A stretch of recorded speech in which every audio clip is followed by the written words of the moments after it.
Welcome to Defeated Tragedy to Triumph. All right, my guest here today, this evening, has an amazing story. Nothing but the truth. You can Google it. You can go down to the court building. All right, nothing but the truth. I need you to listen. I need you to learn. And definitely check out the message. And at the end, tell a friend, tell the youth. This is what we do right here at Defeated Tragedy to Triumph. Jeff, introduce yourself. I defeated tragedy and turned it into triumph. My name is Jeff Deskovic, and I'm the founder of the Jeffrey Deskovic Foundation for Justice, which has as its mission freeing wrongfully convicted people and pursuing policy changes aimed at preventing that. Amazing. We've been able to free 10 people who were wrongfully imprisoned. We've been able to help pass 3 laws aimed at preventing wrongful conviction. I'm an advisory board member of the coalition group It Could Happen to You, which helped pass an additional 4 laws. I'm an attorney. I have a master's degree. My thesis is on wrongful conviction, causes, and reform. And I come to this advocacy work as a first-person advocate. In defeating tragedy, turning it into triumph, I was exonerated myself.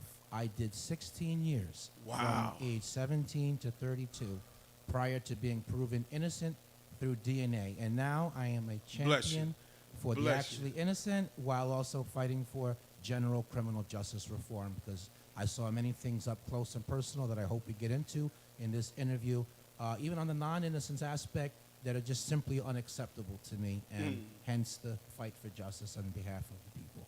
First of all, God bless you, all right, and all your endeavors. It's great to see you. Oh, man, you're looking great. I would have never known had you not told me, all right? So what I need to know is, in detail, how did that come about? How did the police come to your door, or how you got arrested? How did that happen? How did you get picked up for this crime? So after school, I was kind of like the life of the party in the apartment complex that I grew up in. This is Westchester County. It's in Peekskill, so the year is 1990. Think middle class, think ethnically diverse. So I was one of the main 2 kids and all the kids that played there, and whatever I would suggest would kind of be what we would do. I mean, we might ride bikes or play Monopoly, go play basketball, right, swim, etc. But that was my life after school. My life in school, in the high school, was different. The kids were a little bit older than me. They were into drinking beer, chasing girls, parties, and I went playing organized sports, and I was not, so I didn't fit in. So in the course of the police investigation, this was a murder and rape of a classmate who was in 2 of my classes, a freshman, 1 as a sophomore. Knew her name, she knew mine. That was the extent of it. Okay. So when the police interviewed some of the students in the high school, some of them told the police, look, you might want to talk to him because he doesn't fit in with us. So that was how I got on their radar.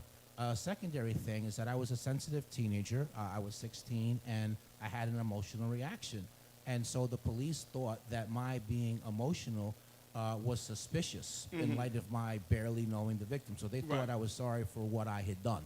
Okay. And they got a psychological profile from the NYPD, which purported to have the characteristics of the actual perpetrator, and I had the misfortune of matching that. So type of reinforcing factor. So for about 6 weeks, the police played this cat and mouse game with me. Half the time they talked to me as a suspect, and when they would push too hard and I would become frightened and want to get away from them, they would switch it up, and Jeff is this junior detective helper theme was what they played on. Oh, the kids won't talk freely around us, but they will around you. Stop in from time to time, ask me opinion questions, congratulate me that my opinion was correct. Right. So I bought into that. You know, before I was a teenager, I wanted to be a cop when I grew up. Okay. So that's how they pulled the wool over my eyes. And in terms of the good cop, bad cop technique, I began to look up to the cop who was pretending to be my friend as a father figure. Okay. So eventually they got me to agree to take a lie detector test. So instead of going to the high school for the test, for school, I went to the police station for the test. So my mother and grandmother thought I was in school. They drove me out of county, 40 minutes away by car. They took me from Peekskill, which is in Westchester County, to Brewster, which is in Putnam, 40 minutes away by car, which meant I wasn't able to leave on my own. I was totally dependent on the cops. Wow. I had no attorney present. They didn't give me anything to eat. There was 3 cops that came with me from Peekskill, but the polygraphist was a Putnam County Sheriff's investigator, and he never identified himself as an officer. He never read me my rights. They put me in a small room and gave me countless cups of coffee to get me nervous. Then he attached me to this lie detector machine, and then he launched into his third-degree tactics. So he invaded my personal space. He raised his voice at me. He kept asking me the same questions over and over again. Now, how old are you at this time? One more time. 16 years old. Wow. And he kept that up. He kept that up, Wise, for 6.5 to 7 hours. Okay. And towards the end, he said, "What do you mean you didn't do it? You just told me through the test result that you did. We just want you to verbally confirm it." So that really shot my fear through the roof. And then the cop who was... So you're in the room with how many cops? One. By yourself? By myself. Just you and him?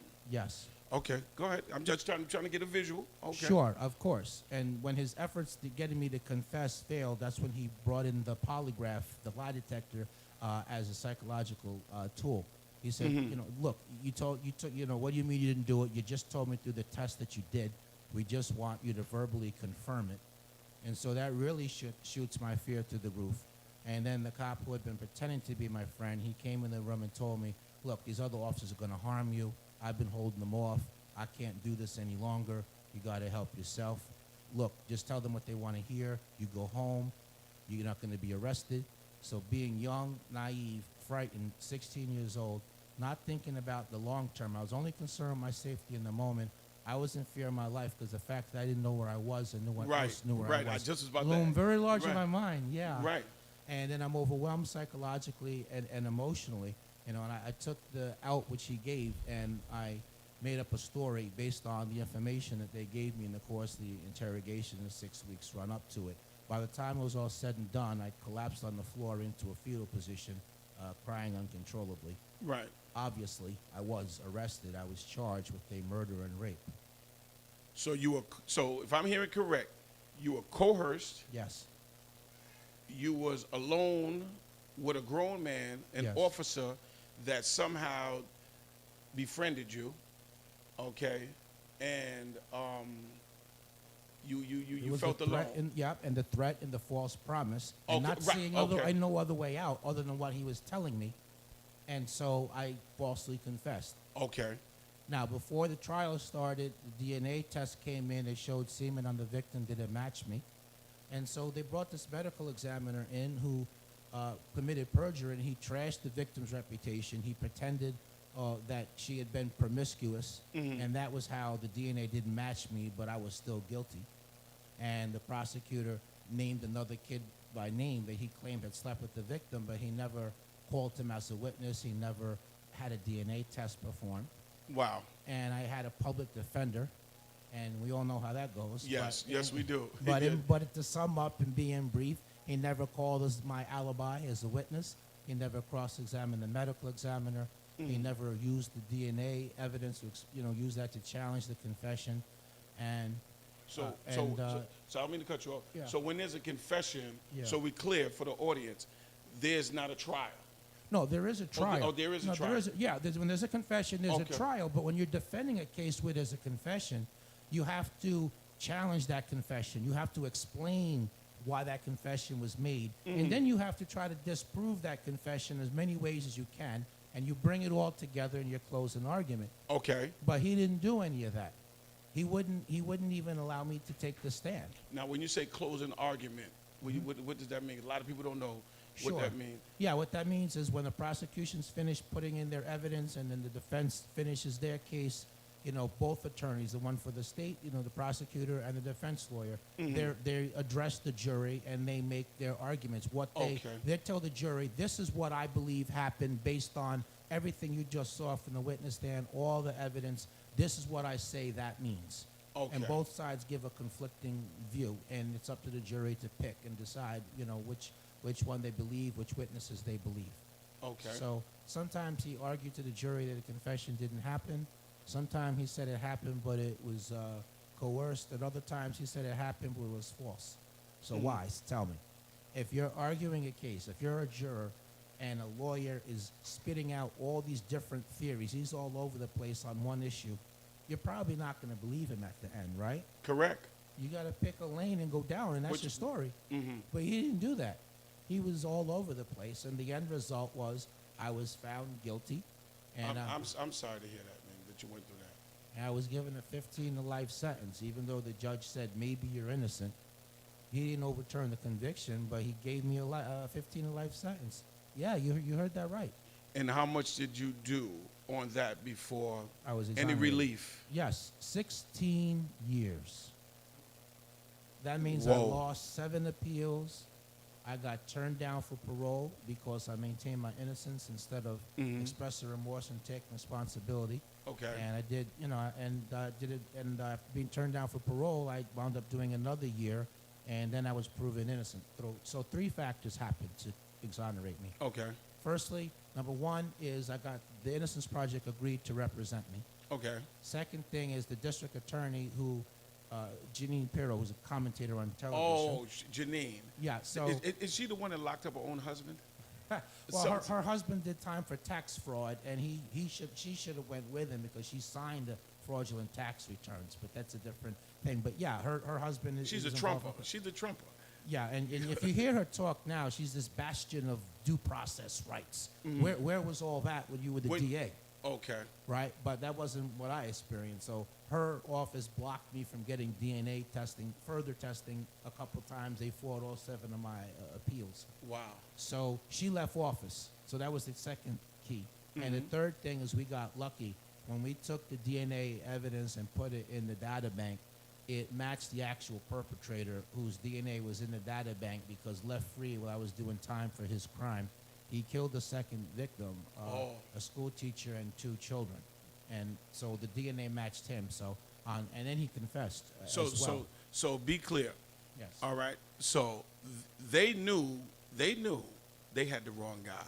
And they knew that this person that did it was on the street still, and 9 out of 10 would commit this crime again. 9 out of 10.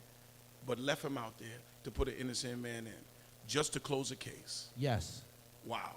Yeah. So on September 22nd, 2006, the conviction's overturned. Went back to court November 2nd, 2006.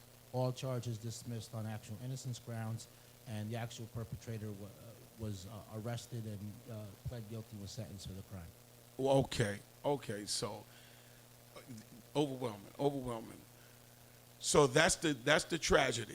Yes. That's the tragedy. Is there anything else you want to add to it? I know some people do rough stays, some people do hard stays, some people do easy stays. How was it for you? It was very, very rough.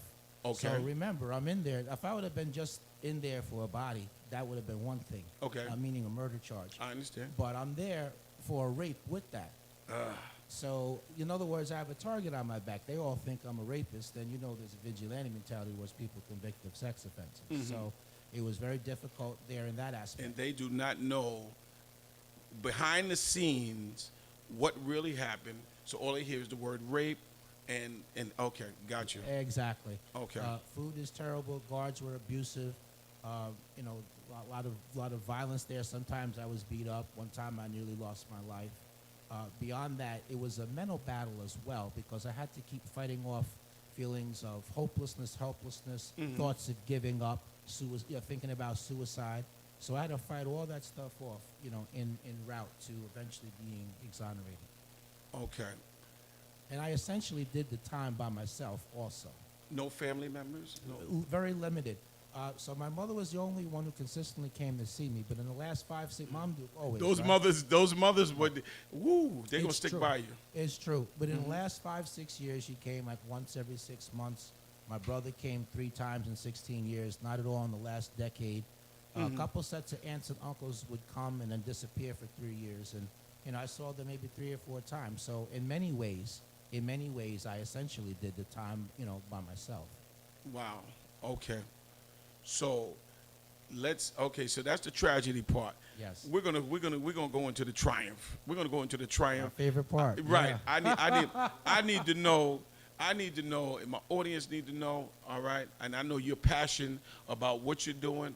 I called you at the last minute and I told you what I was doing and you said, I'll be there. Absolutely. All right? And you're here. Yes. My man. I appreciate it. Okay. Now we need to get into the triumph part, because this is the good part where we're smiling. And that feeling I just had for the story that you just told me, I'm going to now hope that goes away. It absolutely will, I promise. Yes. You know, just goes away for, that's all. That's sad. That absolutely is sad. Now, for my first 5 years, I was an individual advocate. So I was doing speaking engagements. I was trading privacy for awareness by doing media interviews. I was regularly meeting with elected officials. I became a weekly columnist, so I was writing articles. Got a scholarship to finish the bachelor's degree. It took about 5 years to get compensated. Now, within that time, another hardship, though. So we're not fully out of the hardship. Well, we are going to be in half a second. Okay. But I just want to share this aspect of it for your audience, because it's not like when you get released from prison, all of a sudden it's life happily ever after. There's another struggle to follow that before you eventually get to, a better place. So, Got you. So I had to overcome the psychological after effects of being in prison wrongfully for 16 years. And the stigma of having been in prison wrongfully, yeah, but you were there, so how much of that rubbed off on you? Is it safe to have you around? Right. Okay. Right. Technology completely different. So cell phones, GPS, internet didn't exist before. Culture completely different. Cities and towns not looking the same. So it felt like I was in a parallel world. Wow. It was particularly hard for me to reintegrate because I had never before. Remember, I was in from age 17 to 32. Okay. So I had never lived before on my own, hadn't had a driver's license, hadn't gone shopping, never had to write a check or balance a budget. So all of those things, I was always passed over for gainful employment. So I lacked stability of housing. At one point, I was a couple of weeks away from homeless shelter. Mm-hmm. So that was the struggle while I was an individual advocate doing that advocacy work, but still barely getting by. But I did, while doing the advocacy work, realize that I wanted to get some educational credentials to assist what I'm doing. So I did get a bachelor's degree, got a scholarship from Mercy College. Want to shout them out. Okay, all right. Shout out to Mercy College. Absolutely, all right. yeah. Okay. And got a master's degree from John Jay College. My thesis is on wrongful conviction, causes, and reform. And after about 5 years, I did get some financial compensation, and I wanted to take this thing to the next level. Wise. Okay. I wanted to help get people out. So I used some of the money to start the Jeffrey Deskovic Foundation for Justice. And how did that work out? It's worked out well because we've gotten 10 people home, and we've helped pass 3 laws. Whoa. And we're part of a bigger coalition that passed an additional 4 laws. I'm active in both the New York, Pennsylvania, and Californian chapters. Okay. So I'm doing advocacy Great, work great. beyond, Oh, man. beyond Great, New York. great. And Great. Probably the biggest thing I'll say is that at some point it became not enough to simply sit in the front row of the courtroom.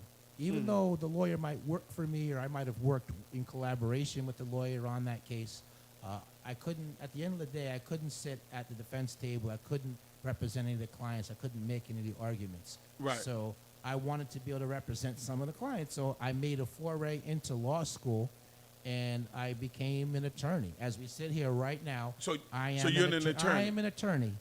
Oh, man, Yes. great job. And- Great accomplishment. Great job. And I have a question for you. Yes. The guys that you got out, Yeah. are you in contact with these people? Yes. Okay, you guys are tight? Yes. Everything's okay, good. We're going to need them on the show, man. All right? Okay, we're going to need them on the show. Just let them know they got a home to come to and tell their story, man. Because people need to know. People need to know about being in a room with an officer and feeling scared, and without saying I need my rights, and I need a lawyer and things like that. Very, very important. I'm glad you said that. So most people don't know what to do if the cops want to talk to them. Okay, so you give your name, where you're from, and then you say you want a lawyer. Mm-hmm. Okay, and you keep insisting on that. Don't say anything till the lawyer comes. So the lawyer will prevent the cops from intimidating you. It'll prevent them from doing to you what they did to me. Now, Wow. the innocence of suspects works against them. They think, well, if I'm innocent and I don't know anything about this, why do I need a lawyer? And they worry, well, this is going to make me look guilty. But those are the wrong approaches. Okay. You need to instead insist on a lawyer. Now, on a similar basis, if the cops stop you and they want to search your car, you never ever agree to that. Okay. Never ever. Okay, you say, officer, I do not consent to you searching my car. Step far away back, don't physically stop them. If you search my car, you're doing so against my will. I do not consent to this search. Okay. And you take it up later in court. That's all you're doing is saying So that. comply at that point. Yes. And but while saying I don't consent to the search, but standing far away and be as non-threatening as you can, you're going to take that up in court later, because there's a lot of people that when they agree to let the cops search their car, the cop flakes them. And the cop plants evidence on them. So you don't want to be in that position. Got you. Exactly. Not all the cops, but it's some of them, and it has happened to people. So it's important that we not waive our rights, that we, in fact, insist on them. Okay. And what else? What else? I know. When we spoke, you said something about a rally. Yeah. Okay. So So there's an organization called RAP, which stands for Released Aging People in Prison, and they're spearheading a campaign for parole reform in New York. And my foundation's been supporting them, and I've been speaking at rallies and doing media interviews and meeting with elected officials. So here's what's going on right now. There are 2 bills that are pending right now in the New York State Legislature called Fair and Timely Parole and Elder Parole. Okay. So here's what those are. So Fair and Timely Parole, that bill says that the parole board will not be allowed to deny parole based only on nature of the crime. They can't say, well, look at the charge you're here for. No, we're not paroling you. So that's what goes down right now. Okay. But see, that charge is never going to change, ever, no matter what anybody does. So really, the parole board is supposed to be determining whether somebody has been rehabilitated or not, looking at their educational record, their disciplinary record, and deciding whether to release somebody based on that. But that's not what they're doing. They're just denying based on the charge. So fair and timely parole would prevent that. Now, elder parole, which is the companion bill, what that says is that if a prisoner is 55 and they've done 15 years, then they would be entitled to consideration for release on parole. So while I was in prison, I saw a lot of people denied parole that had bachelor's degrees, other college education, great disciplinary, good educational record, and they would just be denied parole repeatedly. Now, the same thing as to elder prisoners. I saw, the prison can't take care of the elderly prisoners' medical needs. I mean, the medical care is terrible in prison anyway. And again, a lot of times people are changed. There's a such thing called aging out of crime, where you mellow out, you mature, you're not as susceptible to peer pressure, you're not as spontaneous, you think more. And so, yeah, you might have did a crime, but then again, that's why you're incarcerated. You've paid a price for that. But are you the same person 15 years later, 20 years later, 25, 30? Remember when you and I spoke about that? I said there should be a panel that supersedes that, all right, meaning there should be people that come in and look to see what you achieved in the time that you've been there. And some people, they shouldn't have to do 10 years. If you see that somebody got bachelor's degrees, you got different degrees, all right, there should be somebody that comes in and says, hey, he need to be looked at, and we need to speed up his date. When I said that to you, I guess it was a little far-fetched for right now, but that's what I believe should happen. Sure. I understand. It makes sense. Look, if you're doing good, and there should be some people that come in and look at people like that and fight for them to get to the board sooner or something like that. That's just my thought.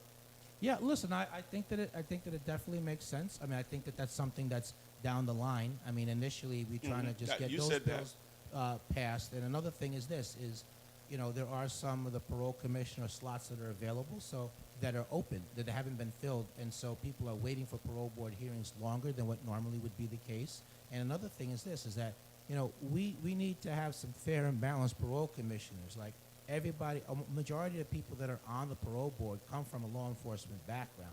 So we need to get other people that are more representative of the community to participate in these evaluations and determining whether someone's going to be released on parole. So I do want to mention that there's a documentary short out on Amazon Prime called Conviction.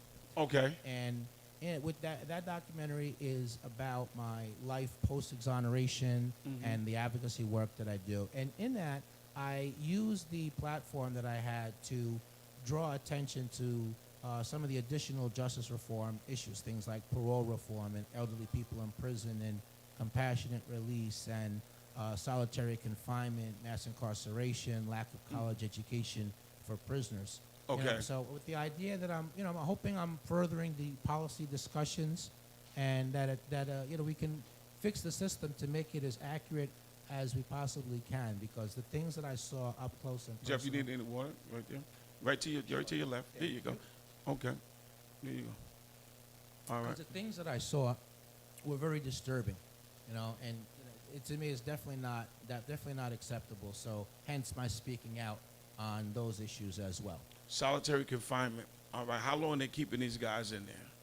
In the cell, that's 23 hours. That's 23 hours a day. But in terms of how long they would be in, what type of sentence they would get to be there, so, I mean, that might be a month, a little bit less than a month. Could be 6 months. Could be a year, 2 years, 5 years, 10 years, 20 years. These are all bizarre and draconian, just extreme sentences that courts have allowed to stand. And sometimes people would get 6 months, a year, 2 years for smoking marijuana. No, again, no one's saying that you should be allowed to smoke marijuana, but 2 years in solitary confinement. Do they have prisons that are built just for solitary confinement? Yes, they do. Okay. Yes, What- they do what, have What those. prisons are those? Well, in New York, you have there's 5 Points and Malone, Okay. and Southport are just a few off the top of my head. Okay. I'd like to share a little bit what it's like to be in solitary. So, Talk to us. unfortunately, I made one trip to solitary, unfortunately. I did 28 days there. I was sent to solitary because I was preemptively defending myself against some people that were coming to stab me up because they thought I was a rapist. So I didn't wait for them to come and take me out. Jeff, you brought them the business?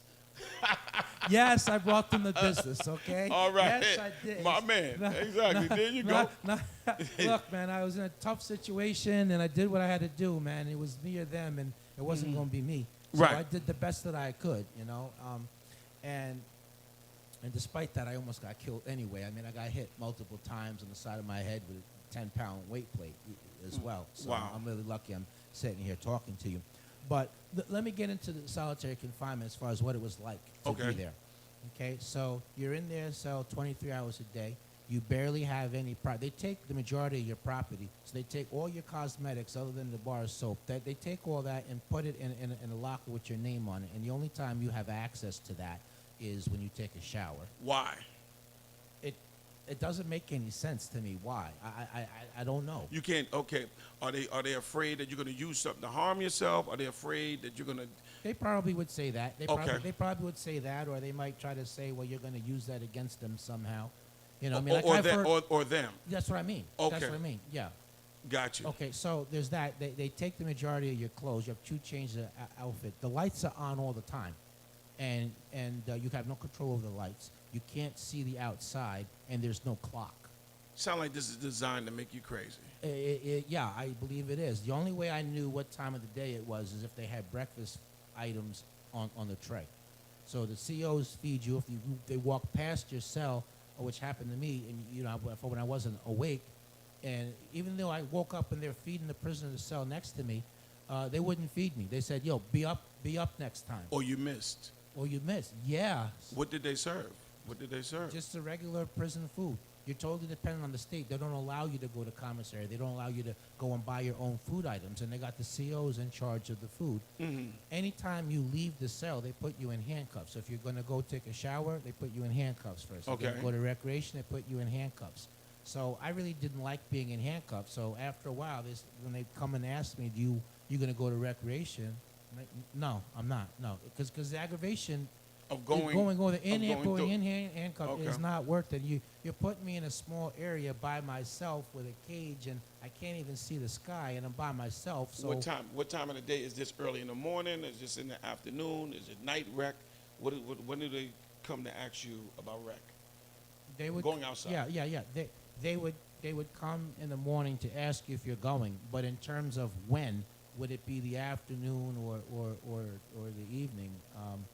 Honestly, I don't know So- because I wasn't going mostly. But remember too, there wasn't no clock either, Okay. and I can't see the sky either, so I couldn't tell you. Wow. And they give you a couple of books, but at the end of 2 or 3 days, you know, the books are all read. It's like you try to sleep the time away, but after 3-4 days you get slept out, and you can't sleep anymore, and it just lay down on your bed and look up at the roof, and you know that's yourself. And you did this, and you did this for 28 days. Yes, I did this for 28 days. Yes.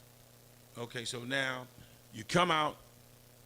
Is it like the movies where you see the sunlight and you're like this, you know, or how was it? Yeah, it was an adjustment. I mean, you did see the sunlight, and you get to move around a little bit in the prison. But you know, it was nice finally feeling some of the fresh air, go to recreation in a normal setting, normal within the prison, which by definition is not normal, but you know, normal for there. But I'll tell you the best thing that came out of that, right? As hard as that was.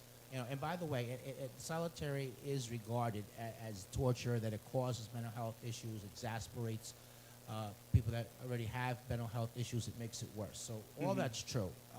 But the point I want to make, though, is that long term, that actually helped me in this aspect. So they transferred me from that prison to a different prison. Okay. And so I got away from everybody.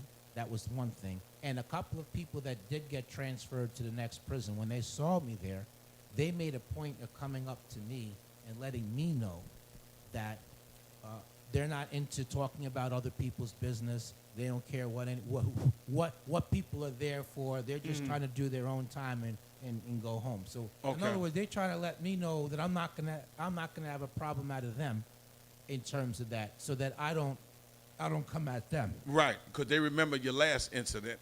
Correct. Yeah. Yeah, okay. Yeah. They remember your last situation. How about that? And if you think that is sweep through the walls, they did. Absolutely, all right? yes. And sometimes you got to do what you got to do. Absolutely, yes, that is true.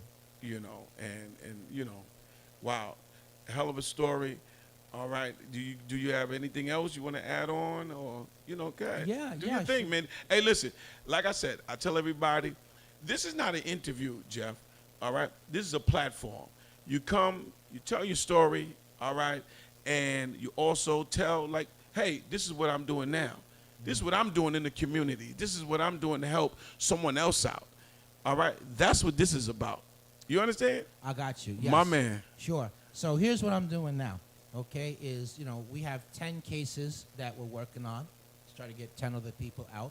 I've entered some of those cases as co-counsel, and we are working, getting some changes in the law right now. I mentioned the parole reform bills I'm working on, and with my colleagues. Okay. And we're trying to get rid of the exceptions. There's some exceptions when it comes to videotaping interrogations, you know, those which often lead to false confessions. So we're trying to get rid of the exceptions. And right now they have exceptions for sex offenses, drug cases, certain murder cases. So myself and my colleagues are saying that there shouldn't be any exceptions. Let's get the whole damn thing on camera. Let's be clear. Are you threatening people? Are you not? Are they voluntarily speaking? Are they not? Are you giving them the details? Let's be or transparent. Let's be transparent. What's the problem? If you're doing the right thing, what is the fight about being transparent? Exactly. Now that's in New York. So in Connecticut, okay, with the Pennsylvania Could Happen to You coalition, again, which I'm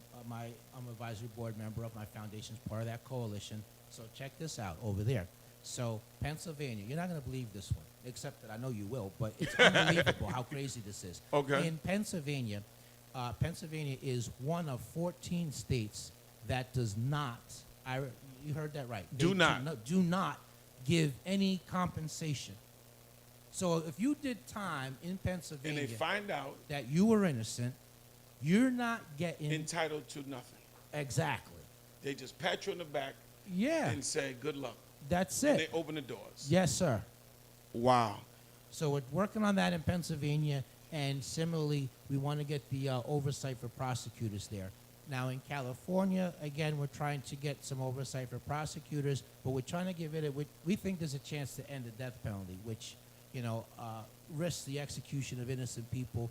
We all know that minorities more frequently get sentenced to death than, right? And, correct. Yeah, exactly. And you know, a minority defendant is, they're more likely to get the death penalty, but also that if the victim is white, right, the defendant is less likely. The defendant's white, the defendant is more likely to get the death penalty. So there's like a devaluing of human life that takes place. You know, Okay. you'll never see a rich person or on death row. Okay. You know, and yeah, we just mentioned the other. I mean, I think killing people who kill to show that killing is wrong, you know, doesn't make any sense, and it's very expensive. What other state is like PA? Like Pennsylvania? What other, like with that going on? Is there any other state like that? There are 13 other states that don't have compensation. I mean, I don't have the names of other states right Okay, off the top that's of fine. my head. That's fine. But you know, there are some states that, while they have compensation, it's inadequate. So, Wisconsin, for example, so they'll give you they'll give you $5,000 a year per year of wrongful imprisonment, capping it at $25,000. So can you imagine that? You lost your freedom, right? And you know, and they're saying each year is only worth $5,000. And that's capping it at 25. Wow. Nearby New Jersey, which is just right over the George Washington Bridge, only $50,000 a year. Okay, so we're clear. You're saying that you're doing something about this. Yeah. As of right now. Yes. Okay. Yes. You me and go, my colleagues. you Yeah, go. we just made rounds at the Pennsylvania legislature, so we're building support. Great. For a bill. Yeah, Great job. Absolutely. Great job. Keep pushing. You can do it. And so I also wanted to share in terms of the prisoner reentry. So I co-own a product. It's called Recharge Beyond the Bars Reentry Game. And it facilitates formerly incarcerated people with reintegrating back into society through icebreaker questions. So I found it hard to communicate with my family and friends once I came back out, because I knew that really nothing in their background would allow them to understand what I'd been through and the difficulties I had. And on their end of it, like my younger brother said to me, he said, I don't know what to say. I don't know what not to say. I don't know what to ask. I don't know what not to ask. Right. So Recharge comes in the middle, and it removes the awkwardness through those icebreaker questions. Wow. Did they eventually get around to it, your brother? Yeah, I play Recharge with him and with, Okay. with my family, and it works. Okay, great. So, you know, people want to check that out, you know, rechargethegame.com. I'd like people to be able to check out my organization, www.descovic. Say it one more time, just in case they didn't get it. www.descovic.org. That's DESKOVIC. You can follow me on social media, have a Facebook page, Instagram, LinkedIn. Keep up with the advocacy work, upcoming speaking events, media interviews, including this one that I'm up to. Great. And, you know, lastly, I want to mention this, you know, that, you know, this justice reform that I'm talking about, this is about justice, this is about accuracy. It's not anti-cop or prosecutor per se. So Okay. if you're in those professions and you're doing your job legit, by the book, respecting all constitutional state rights, I have no problem with you. Right. But if you dare to break the law, run over rights, cut corners, okay, then you cross the line between being on the side of the people uphold the law. You cross the line and you became the criminal yourself. So if you're of that ilk, believe I'm against you. And I've been able to get currency in that from some interesting circles. So for the last 7 years, for example, I've been able twice a year to speak at Police Academy in New Jersey. I've been able to speak at different district attorney offices and groups of prosecutors. I've been invited to address judges on different wrongful conviction topics. And so I'm giving that as an example. And, you know, I'd served on a transition team for incoming DA's office, helping them to set up a unit that's going to look for wrongful convictions. I've been on the Peekskill Police Task Force Reform Group, which issued a report on how can we improve policing and improve community relations. So all that, I said all that to say that I've gotten some buy-in from law enforcement in terms of the advocacy work that I do, and I think that that's really important. And if you're listening and you want to get involved and you don't like what's going on, look, you can volunteer, you can donate, you can attend an event, you can go to a rally, you should vote. Don't you dare get out of jury duty. That's why we get terrible people on the jury and these bad decisions. So, you know, there's all these civic ways of participation. But when you let your frustration get the better of you, okay? And you instead, you start to destroy property, you start to vandalize, you start to commit acts of violence, you're hurting the cause because you're distracting from the issues, because now the public conversation, the narrative's only going to be about that, those actions that you're doing. It's not going to be about those bad acts. Right. It's not going to be about why you're acting out. It's not going to be about the legit issues that you have. And they're going to deliberately go that route with it. All right, just so they keep the focus on what's really happening. So now you're giving them an excuse, all right, to go elsewhere and to talk about things other than what they need to be talking about. Exactly right. Yes. Okay, I got a question for you. Have you been back to Peekskill? You returned back to Peekskill after this? Yes. Okay, I know Peekskill's a small town. Yes, it is. Okay, and I know they probably remember this incident. 100%, yes. How? Talk to me. Yeah, so when I first got out, within the first week, when I returned back to Peekskill, I was received very warmly. So I would walk on the streets, people would be honking the horn. Really? Yeah, and people would come up to me and shake hands, and even different police force as well. So I was greeted very warmly. I still go back to Peekskill semi-regularly. I'm invited to various social events and barbecues. Good. Sometimes I go back there to speak. And as I mentioned, I was invited to participate on their task force reform group, which issued the report. I was on the subcommittee with the Peekskill police chief, county police chief, retired officer. I was the only non-law enforcement. And look, we went through the police manual, and I saw some things that shouldn't have been there, and I spoke on it. And I got to know, they agreed with me, and we made some changes. Great job, man. Great job, Jeff. I'm going to listen, man. I commend you. All right. I know you had to be strong, and I've been there. I'm going to do my story.